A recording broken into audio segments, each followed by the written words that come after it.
نحمده ونصلي ونسلم على رسوله الكريم اما بعد فاعوذ باللہ من الشیطان الرجیم بسم اللہ الرحمن الرحیم۔ آج کی اس ویڈیو میں ہم آپ کو قرض اتارنے کا وظیفہ بتا رہے ہیں۔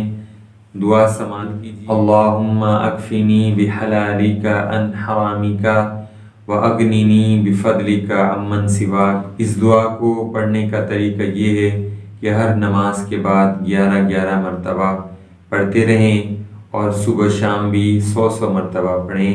اللہ تعالیٰ انشاءاللہ غیبی مدد سے قرض آپ پر جو ہے وہ اتار دے گا۔ ایک روایت میں ہے ایک شخص حضرت علی المرتضیٰ کرم اللہ وجہ الکریم کی بارگاہ میں حاضر ہوا جو کسی کا غلام تھا۔ عرض کی کہ میری مدد فرمائیں، میں اپنے مالک سے آزاد ہونا چاہتا ہوں۔ حضرت علی المرتضیٰ شیر خدا کرم اللہ وجہ الکریم نے فرمایا میں وہ تمہیں دعا نہ سکھاؤں جو نبی کریم علیہ السلام نے مجھے سکھائی ہے؟ تو آپ نے یہ دعا تعلیم فرمائی، اللہم اکفنی بحلالک عن حرامک واغننی بفضلک عمن سواک۔ اللہ کریم ہم سب کو یہ دعا تلاوت کرنے کی توفیق نصیب فرمائے۔